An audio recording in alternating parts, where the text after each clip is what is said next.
So guys welcome back to micro classes. Haryana की जो कुछ यूनिवर्सिटी है जैसे एमडीयू हो गया, सीआरएस यूके, आईजीयू, गुरुग्राम यूनिवर्सिटी, सीडीएलयू वगैरह, तो इस तरह कुछ यूनिवर्सिटी जो मेन है हमारी, उनकी बीएड की रेगुलर क्लासेज चल रही है। इन क्लासेज में हम इंपॉर्टेंट क्वेश्चंस कवर कराते हैं जो आपके बीएड एग्जामिनेशंस में बार बार पूछे जा रहे हैं। आज हम एक नया सब्जेक्ट स्टार्ट कर रहे हैं। सब्जेक्ट का नाम है लर्निंग एंड टीचिंग। इस सब्जेक्ट की ये फर्स्ट क्लास है। हिंदी में से हम बोलते हैं शिक्षण तथा अधिगम या फिर अधिगम तथा शिक्षण, अलग अलग बुक में अलग अलग देखने के लिए आपको मिल जाता है। तो इस सब्जेक्ट की ये फर्स्ट क्लास है। आज हम ये सारे टॉपिक कवर करने वाले हैं क्योंकि आपके पेपर में क्वेश्चन आता है। ये जितने भी चीजें लिखी हुई है, शिक्षण, प्रशिक्षण, अनुदेशन, प्रतिपादन, इनका अर्थ बता दीजिए, इनमें क्या अंतर होता है, इस तरह के क्वेश्चन आपके पेपर में आते हैं यहाँ से। तो क्वेश्चन के एग्जाम्पल मैं दिखा देता हूँ आपको। बीएड एग्जामिनेशन में आपके ये क्वेश्चन, तो आप इन्हें क्वेश्चंस को पढ़ सकते हैं। बाकी जो बच्चे नोट्स के लिए कमेंट करते रहते हैं, ये नंबर दिया हुआ है 9528219270। डायरेक्ट इस नंबर पर कांटेक्ट कीजिए। जो भी आपकी यूनिवर्सिटी है उस यूनिवर्सिटी के लिए प्रॉपर डेडिकेटेड नोट्स आपको मिल जाएंगे। ठीक है, तो अपने सब्जेक्ट के पहले टॉपिक को आज स्टार्ट करते हैं। सबसे पहले तो हम शिक्षण को देखेंगे। देखो 4-5 चीजें आज हम देखने वाले हैं। शिक्षण क्या होता है, प्रशिक्षण क्या होता है, हमारा जो इंस्ट्रक्शन होता है वो क्या होता है, इंडोक्ट्रिनेशन क्या होता है, प्रतिपादन। तो इस तरह की कई चीजें हम देखेंगे, एक एक करके सबका मीनिंग क्लियर करेंगे। जब पेपर में आप क्या है कि इनका अर्थ बता दीजिए तो अर्थ लिख देना, अगर ऐसे इनमें अंतर क्या होता है दोनों के बारे में लिख देना, बाद में थोड़ा सा अंतर करके लिख देना। जब दोनों का अर्थ आपको पता होगा तो अंतर भी आपको पता ही चल जाएगा। तो सबसे पहले अर्थ क्लियर कर लेते हैं सबके, यही आपके अंतर के रूप में भी काम करेंगे। फिर सबसे पहला पॉइंट है हमारा शिक्षण, टीचिंग। तो टीचिंग क्या होता है, शिक्षण। टीचर आपको क्लासरूम में पढ़ाता है, उस प्रक्रिया को हम शिक्षण कहते हैं। शिक्षण एक ऐसी प्रक्रिया है जिसमें बच्चे और जो टीचर है एक ही जगह पर होते हैं। शिक्षक बच्चों को ज्ञान प्रदान करता है, पहले से ही हमारा निर्धारित एक सिलेबस होता है, निर्धारित शिक्षण विधियां होती हैं, उनके द्वारा शिक्षक प्लानिंग के आधार पर कुछ बच्चों को ज्ञान प्रदान करता है। शिक्षण में अंतःक्रिया होती है, बच्चे टीचर से क्वेश्चन पूछ सकते हैं, बातचीत कर सकते हैं, टीचर बच्चों के साथ क्वेश्चन पूछ सकता है, बातचीत कर सकता है। तो ये होता है हमारा शिक्षण। शिक्षण में 2 चीजें इंपॉर्टेंट होती है, बच्चे और टीचर एक साथ होते हैं, अंतःक्रिया होती है उनमें, और टीचर बच्चों को ज्ञान प्रदान करता है। समझ में आए शिक्षण क्या है। शिक्षण का अर्थ हम कक्षागत शिक्षण से लेते हैं, जो आप कक्षा में टीचर ने आपको पढ़ाया उस प्रक्रिया को हम बोलते हैं शिक्षण। तो शिक्षण के लिए हम टीच का प्रयोग करते हैं। टीच का जो अर्थ होता है वो होता है ज्ञान प्रदान करना, मतलब टीचर बच्चों को ज्ञान प्रदान करेगा। इसी तरह से अगर हिंदी शब्द की बात करें हम शिक्षण की, वो शिक्ष धातु से बना है जिसका अर्थ भी होता है सिखाना। अतः वह क्रिया जिसमें एक टीचर या वह क्रिया जिसमें कोई व्यक्ति दूसरों को ज्ञान प्रदान करता है या कुछ सिखाता है, शिक्षण कहलाती है। ये इसका शाब्दिक अर्थ हो जाता है। शिक्षण एक ऐसी परिस्थिति को कहा जाता है जिसमें व्यक्ति किसी दूसरे व्यक्ति को ज्ञान प्रदान करता है। इस संदर्भ में शिक्षण का अर्थ कक्षागत शिक्षा। ये देखो कक्षागत शिक्षा, कक्षा में एक टीचर जो बच्चों को शिक्षा प्रदान कर रहा है उसे हम शिक्षण कहेंगे। तो शिक्षण का अर्थ कक्षागत शिक्षा प्रदान करने की प्रक्रिया से लिया जाता है जिसमें एक शिक्षक किसी विषय वस्तु का ज्ञान अनेक विधियों के द्वारा छात्रों को प्रदान करता है। तो ये हो जाता है हमारा शिक्षण। शिक्षण एक त्रिआयामी प्रक्रिया है जिसमें शिक्षक, छात्र और पाठ्यक्रम तीनों मुख्य भूमिका में रहते हैं। पाठ्यक्रम के माध्यम से शिक्षक छात्रों को ज्ञान प्रदान करता है।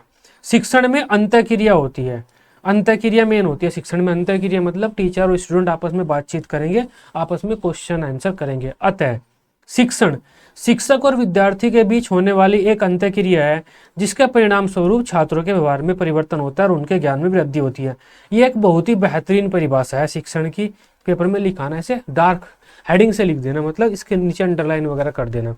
तो शिक्षण क्या है, शिक्षण अध्यापक और बच्चों के बीच में होने वाली एक अंतःक्रिया है जिसमें क्या होता है, बच्चों को ज्ञान की प्राप्ति होती है और बच्चों के व्यवहार में परिवर्तन होता है। नेक्स्ट बात कर लेते हैं हम अनुदेशन की, इंस्ट्रक्शन। शिक्षण का एक छोटा सा प्राचीन स्वरूप होता है, इंस्ट्रक्शन बोलते हैं। इंस्ट्रक्शन का मतलब तो आप जानते होंगे, इंस्ट्रक्शन क्या होता है, दूसरे को निर्देश देना, तुम ये करो, वो करो, वो करो, वो करो। अगर शिक्षण में हम क्या कर रहे हैं, टीचर क्लासरूम में आ रहा है और बस लेक्चर दे रहा है अपना और चला जा रहा है, बस वो बच्चों को निर्देश दे रहा है कि तुम इसे पढ़ लेना, इसे पढ़ लेना, इसे पढ़ लेना, ये ऐसे होता है, वो ऐसे होता है, वो ऐसे होता है। उनके बीच ज्यादा बातचीत नहीं हो रही, बच्चों को बोलने के अवसर नहीं दिए जा रहे, उसे हम शिक्षण नहीं कहेंगे, उसे हम प्रशिक्षण कह रहा हूं, उसे हम कहेंगे अनुदेशन, इंस्ट्रक्शन। इंस्ट्रक्शन में क्या होता है, टीचर बच्चों को अनुदेशित करता है, निर्देश देता है कि ये करना वो करना, आपको ये पढ़ना है वो पढ़ना है, इसका मतलब ये होता है, उसका अर्थ ये होता है, संज्ञा इतने प्रकार की होती है, ऐसे आता है, लेक्चर देकर चला जाता है टीचर। इसमें अंतःक्रिया वगैरह नहीं होती। तो ये शिक्षण का ही प्राचीन स्वरूप है, इसे हम अनुदेशन बोलते हैं। एक और तथ्य होता है अनुदेशन के साथ जुड़ा हुआ, अनुदेशन का यूज आजकल भी हम कर रहे हैं कंप्यूटर के फील्ड में। जो बच्चे कंप्यूटर के द्वारा नॉलेज ले रहे हैं, कंप्यूटर के द्वारा खुद क्लासेस ले रहे हैं, जैसे आप यूट्यूब से पढ़ रहे हैं, यूट्यूब पे आप मेरी क्लास देख रहे हैं, तो मेरे में और आप में इंटरेक्शन तो नहीं हो रहा, बच्चों में और टीचर में इंटरेक्शन तो नहीं हो रहा, उससे भी हम अनुदेशन ही कहेंगे। ऑनलाइन जो आप टीचिंग करते हैं वो भी अनुदेशन होता है, उसमें शिक्षण भी हो सकता है। अगर मैं लाइव क्लास लूं और डायरेक्ट हम बातचीत करें, या जूम पे क्लास लूं, तो वो हमारा शिक्षण हो जाएगा। लेकिन अगर आप रिकॉर्डेड क्लास ले रहे हैं, वो अनुदेशन होता है। इसी वजह से हम कंप्यूटर सहायक अनुदेशन टर्म का यूज करते हैं। जो बच्चे कंप्यूटर का, मोबाइल का यूज करके अपनी सेल्फ स्टडी करते हैं, उसके लिए हम बोलते हैं CAI बोलते हैं, कंप्यूटर असिस्टेड इंस्ट्रक्शन। टीचिंग नहीं बोलते उसे, लर्निंग नहीं बोलते, इंस्ट्रक्शन बोलते हैं, क्योंकि टीचर ने जो बताया बस बच्चों को भी निर्देश मिलेंगे, अंतःक्रिया नहीं होगी। आ रही है ना बात समझ में? तो इंस्ट्रक्शन का मतलब होता है निर्देश देना बच्चों को। टीचर क्लास में आएगा, बच्चों को ज्ञान प्रदान करेगा, निर्देश देगा और चला जाएगा, बस इतना होगा इसमें। शिक्षा के क्षेत्र में अनुदेशन का अर्थ छात्रों को निर्देश देने से समझा जाता है। छात्रों को किसी काम या विषय के बारे में जानकारी या दिशा निर्देश प्रदान करना ही अनुदेशन कहलाता है। यह शिक्षण का ही एक रूप है जिसमें एक शिक्षक या कोई विशेषज्ञ छात्रों को ज्ञान व कौशलों को सिखाने के लिए विभिन्न तरीकों का उपयोग करता है। अनुदेशन में छात्र शिक्षक अंतःक्रिया नहीं होती। देखो जो मैंने बताया, बच्चों को बोलने के ज्यादा अवसर नहीं दिए जाते। इसमें सिर्फ शिक्षक सक्रिय रहता है और छात्रों को विभिन्न तथ्यों की जानकारी प्रदान करता है। वर्तमान समय में हम तकनीकी उपकरणों का प्रयोग करके जब स्वयं ज्ञान की प्राप्ति कर रहे हैं, उसे भी हम अनुदेशन ही कहते हैं, क्योंकि उसमें प्रत्यक्ष रूप से छात्र शिक्षक अंतःक्रिया नहीं होती। अगर यूट्यूब के द्वारा आप ज्ञान प्राप्त कर रहे हैं, बीएड की क्लासेज ले रहे हैं, तो डायरेक्ट टीचर स्टूडेंट इंटरेक्शन नहीं हो रहा है। इस वजह से हम क्या बोलते हैं, ये अनुदेशन की प्रक्रिया है, शिक्षण की नहीं है। शिक्षण और अनुदेशन में यही अंतर है। शिक्षण में छात्र शिक्षक अंतःक्रिया होगी, दोनों बोलेंगे, दोनों में आपस में टकराव होगा, दोनों एक दूसरे से क्वेश्चन पूछेंगे। अनुदेशन में क्या होगा, टीचर आएगा और भाषण देगा और चला जाएगा, बस दोनों में ये अंतर है। नेक्स्ट बात कर लेते हैं हम ट्रेनिंग की। अब ट्रेनिंग क्या होता है, देखो ट्रेनिंग और शिक्षण ज्यादातर एक जगह यूज किए जाते हैं। शिक्षण में हम क्या करते हैं, बच्चों को किसी तथ्य का ज्ञान प्रदान करते हैं। ट्रेनिंग में हम क्या करते हैं, बच्चों को कुछ काम करना सिखाते हैं। किसी कार्य को करने के कौशलों को जब हम बच्चों को सिखाते हैं, उस प्रक्रिया को ट्रेनिंग बोलते हैं। ट्रेनिंग में हम बच्चों को कोई काम करना सिखाते हैं, उन्हें कराते हैं उस काम को, भाई तुम इस काम को करो, बार बार कराते हैं और उस काम में उन्हें प्रशिक्षित करते हैं, एक्सपर्ट बनाते हैं कि हाँ ठीक, अब तुम पे ये काम करना आ गया, वो ट्रेनिंग होता है। एजुकेशन या आपकी टीचिंग क्या होती है, किसी चीज के बारे में नॉलेज देना, ज्ञान देना, वो आपका टीचिंग होगा। मान लेते हैं मैं कंप्यूटर का टीचर हूँ, बच्चों को कंप्यूटर पर सिखा रहा हूँ, कंप्यूटर सिखाना मेरा काम है। तो मैं क्लासरूम में जाता हूँ, नॉर्मल बच्चों की कंप्यूटर के बारे में बताता हूँ, कंप्यूटर का चित्र दिखाता हूँ, कंप्यूटर के इतने भाग होते हैं, कंप्यूटर में एक MS एक्सेल होता है, पावर पॉइंट होता है, कंप्यूटर में नोटपैड होता है, पेंट होता है, इनमें सब ऐसे ऐसे होता है, पेंट में ये सब फीचर होते हैं, हम ऐसे ऐसे कर सकते हैं। बच्चों की क्लासरूम में जाकर ये बताता हूँ बच्चों को, ये तो हो गई टीचिंग। लेकिन मैं बच्चों को उसके बाद कंप्यूटर पर लेकर जाता हूँ, कंप्यूटर उनके सामने रखता हूँ, बच्चे कंप्यूटर खोलते हैं, मैं उन्हें पेंट एप्लीकेशन ऑन करके देता हूँ और कहता हूँ आप पेंट में कुछ झोपड़ी वगैरह बनाओ। आपने बनाई होगी झोपड़ी, सब बच्चे बनाते हैं उल्टी सीधी झोपड़ी। तो फिर वो क्या है, ट्रेनिंग है। ट्रेनिंग में हम क्या करते हैं, किसी काम को करने के कौशलों का विकास करते हैं बच्चों में, बच्चों को काम करना सिखाते हैं। ट्रेनिंग में हम बच्चों से वो काम कराएंगे और तब तक कराते रहेंगे जब तक उस काम को करने में बच्चे एक्सपर्ट नहीं हो जाएंगे या बच्चों पे वो काम करना न आ जाए। टीचिंग और ट्रेनिंग में एक डिफरेंस ये भी होता है कि टीचिंग में तो क्या होता है, टीचर सब बच्चों को पढ़ाता है, अगर कुछ बच्चे पीछे रह गए तो वो उन्हें छोड़कर आगे निकल जाता है। लेकिन ट्रेनिंग में क्या होता है, टीचर जो हमारा ट्रेनर होता है सब बच्चों को कुछ काम करना सिखाता है। अगर 2 बच्चे भी उस काम को करना नहीं सीख पाए ना, तो ट्रेनर स्पेशल उन्हें सिखाएगा और जब सीख जाएंगे तब वो आगे बढ़ेगा। क्योंकि ट्रेनिंग में अगर एक काम नहीं सीख पाए तो उससे आगे वाला नहीं सीख सकते बच्चे। ये कुछ डिफरेंस होते हैं आपके टीचिंग और ट्रेनिंग में। ट्रेनिंग में हम काम करना सिखाते हैं बच्चों को, ट्रेनिंग व्यवहारिक होती है, हम एक्टिविटी करते हैं, फिजिकल कुछ काम करते हैं। टीचिंग में हम क्या करते हैं, लर्निंग में, अधिगम में, सीखने में, शिक्षण में बस ज्ञान प्राप्त करते हैं बैठकर। प्रशिक्षण भी एक सीखने सिखाने की प्रक्रिया है जिसका उपयोग विभिन्न उद्योगों में कर्मचारियों को किसी कार्य को करने के व्यवहारिक कौशलों को प्रदान करने के लिए किया जाता है। तो किसी कार्य को करने के कौशलों का विकास किया जाता है।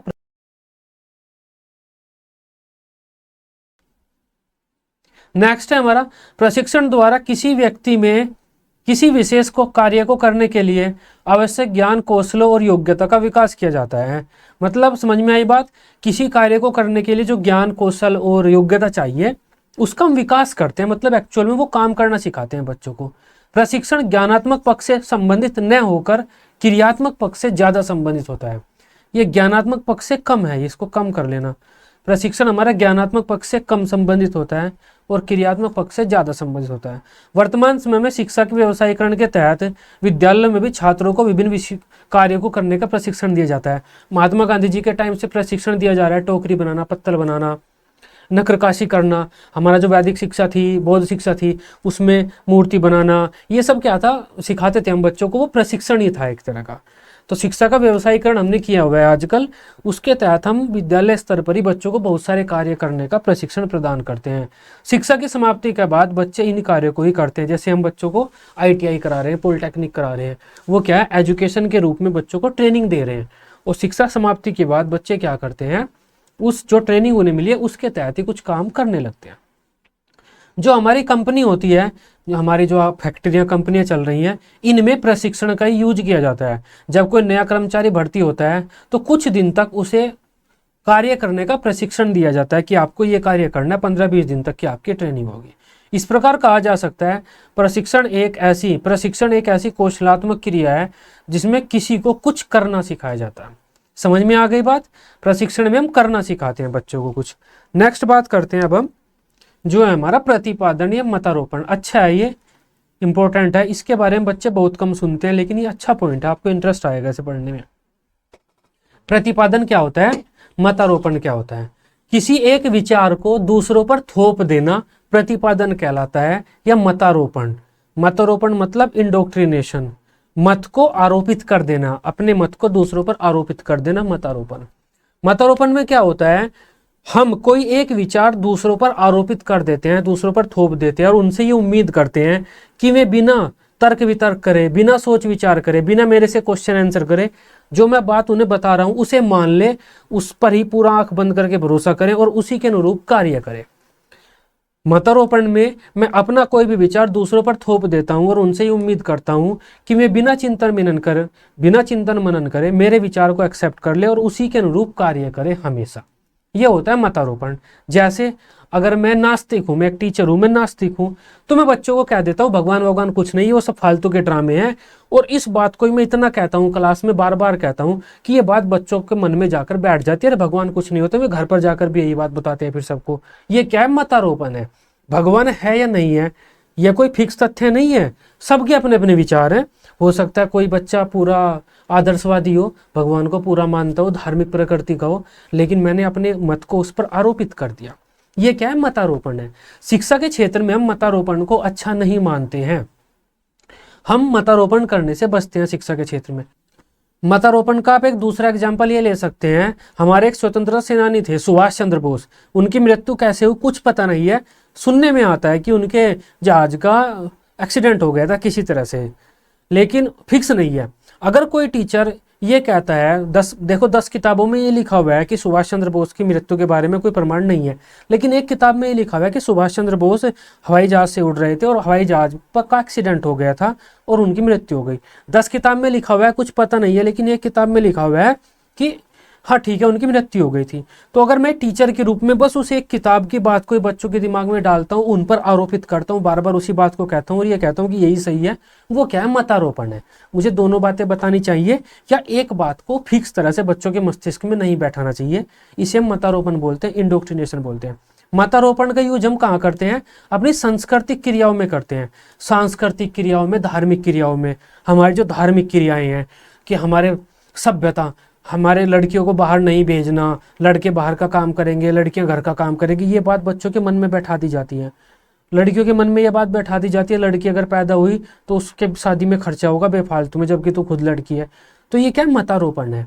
उन मतारोपण में हम क्या करते हैं, अपनी बात को दूसरों पर थोप देते हैं और उम्मीद करते हैं वे उसे एक्सेप्ट कर ले, बिना सोच विचार करे, बिना तर्क वितर्क करे, बिना अपना दिमाग लगाए। जो हमारी टेररिस्ट एक्टिविटीज होती है ना, उसमें इंडोक्ट्रिनेशन का यूज होता है। उन्हें कह दिया जाता है आप उसमें जाएंगे, मतलब स्वर्ग में, जन्नत वगैरह में जाएंगे, आपके मरने के बाद आपकी जिंदगी इतनी आसान हो, इतनी अच्छी हो जाएगी, कुर्बानी दो वगैरह वगैरह जो भी होता है। देखो मैं उन चीज़ों में तो नहीं जाऊंगा, लेकिन उसमें मतारोपण का यूज होता है। वे बातें उन्हें बता दी जाती है, बार बार बताते हैं, उनके दिमाग में छप जाती हैं वे, और वे इन बातों के अलावा कुछ और सोच नहीं पाते, ना वे चिंतन मनन करते, ना विरोध करते इन बातों का। ये क्या है, मतारोपण है। तो मतारोपण में हम क्या करते हैं, किसी एक मत या विचारधारा को किसी पर आरोपित कर देते हैं तथा यह विश्वास करते हैं कि जो हम उसे बताना चाहते हैं वो उसे डायरेक्ट सीख जाए, जैसे हम चाहते हैं वह उसी रूप में सोचे और उसी रूप में कार्य करे। ज्यादा चिंतन मनन, ज्यादा बहस हमसे मत करे वो। इसमें सीखने वाले में हम तार्किक सोच पैदा नहीं करते जिससे वह हमसे वो चिंतन मनन करे, क्वेश्चन आंसर करे। हम ये सोचते हैं कि वह सीधा सीधा हमारी बात को मान ले। आम भाषा में इसे हम ब्रेन वॉशिंग भी कह देते हैं। समझ में आई बात, ब्रेन वॉशिंग कर देते हैं जो। अतः यह एक ऐसी प्रक्रिया है, इसमें किसी व्यक्ति को किसी विशेष तरह से कार्य करना या सोचना सिखाया जाता है तथा व्यक्ति को उसी व्यवहार में ढाला जाता है। इसके द्वारा व्यक्ति तर्क और विवेक से परे जाकर सिर्फ अंधी और अटल बात को ही अपनाता है, भले ही वह सही न हो। शिक्षण प्रक्रिया में हमें प्रतिपादन से बचना चाहिए, लेकिन सांस्कृतिक जो परंपराएं हैं, धार्मिक विचारधाराएं हैं, उन्हें एक पीढ़ी से दूसरी पीढ़ी तक पहुंचाने में ये अहम भूमिका निभाता है मतारोपण। आजकल भी काफ़ी सारी हमारी सांस्कृतिक विचारधाराएं हैं, उसमें मतारोपण हमारी वो करता है। जैसे श्राद्ध चले हुए हैं अभी, श्राद्ध में हम क्या करते हैं, जो हमारे घर में पुत्र पैदा हुए हैं, जितने भी पुत्र हुए हैं उनका सबका श्राद्ध होता है। जो हम स्त्रियाँ हुई हैं, स्त्रियाँ आई हैं हमारे घर में शादी के बाद, या लड़कियाँ हुई हैं हमारे घर में, उनका किसी का श्राद्ध नहीं होता। कनागत वगैरह जो श्राद्ध का पीरियड चला हुआ है, ये इसकी बात बता रहा हूँ मैं। इसमें क्या है, देखो ये मतारोपण है, पहले से बता दिया गया है कि बस लड़कों का होगा, ऐसे ऐसे होगा, तो वैसे वैसे ही चल रहा है। सही है, ये एक धार्मिक प्रकृति है, सबके अपने विचार होते हैं, जैसे वो करे। लेकिन ये मैं वो कॉन्सेप्ट की बात कर रहा हूँ, किस कॉन्सेप्ट के तहत वो चल रहा है, ना तो कोई सवाल जवाब करता। हर धर्म में कुछ अच्छाई है, कुछ बुराई है, वो कॉन्सेप्ट हमारा अलग हो जाता अगर अच्छाई बुराई की बात करें। लेकिन जो धार्मिक परंपराएं हैं हमारी, वे मतारोपण से आगे चलती हैं। अब धार्मिक परंपराएं कैसी हैं उसमें हम बात नहीं करेंगे, हम उस प्रक्रिया की बात करेंगे, किस तरह से मैं आगे बढ़ रही है। प्रतिपादन के कुछ उदाहरण देख लो। अलग अलग की, मान लो किसी एक चीज पर अलग अलग मनोवैज्ञानिकों ने अलग अलग बात बताई हुई है। सीखने के सिद्धांत, शिक्षा की परिभाषा क्या होती है, अलग अलग हमारे जो दार्शनिक है उसने अलग अलग दी हुई है। लेकिन अगर हम किसी एक शिक्षा की परिभाषा पर ही ज्यादा बल दें, वो प्रतिपादन होता है। तो जो अलग अलग दृष्टिकोण है उन पर चर्चा किए बिना बस किसी एक विचारधारा को बड़ा मान लेना, ऐतिहासिक घटनाओं का पक्षतापूर्वक ढंग से प्रस्तुत करना कि अकबर और महाराणा प्रताप के बीच जो युद्ध हुआ था वो ऐसे ऐसे हुआ था, बस एक बात बता दी, दूसरे राइटरों ने दूसरी बातें लिखी हुई है, उन सबको इग्नोर कर दिया हमने। वैकल्पिक व्याख्याओं को किए बिना, अच्छा किसी एक धार्मिक विश्वास को बढ़ावा देना, किसी भी एक विश्वास को हम बढ़ावा दे देते हैं, किसी भी एक धर्म के पक्ष को, कि हाँ ये चीज ऐसे ही सही होती है। ठीक है, तो ये आज की हमारी क्लास थी। इन सब का अंतर आप और इन सब का अर्थ आसानी से आप समझ पाए होंगे। किसी में भी अंतर आता है वो आप लिख देंगे इनमें क्या अंतर होता है, क्योंकि जो अंतर है वो अर्थ से आपका आसानी से निकल जाएगा। शिक्षण में हम ज्ञान प्रदान करते हैं, इंटरेक्शन होता है टीचर और स्टूडेंट के बीच में। प्रशिक्षण में हम क्या करते हैं, प्रशिक्षण, अच्छा अनुदेशन ये बदल दिया मैंने। प्रशिक्षण में हम क्या करते हैं, ट्रेनिंग देते हैं कुछ काम करने की। अनुदेशन में हम क्या करते हैं, इंस्ट्रक्शन, सीधा सीधा सा निर्देश देते हैं। टीचर आता है, ज्ञान देता है बच्चों को और चला जाता है। प्रतिपादन में क्या करते हैं, अपनी विचारधारा को दूसरों पर थोपते हैं।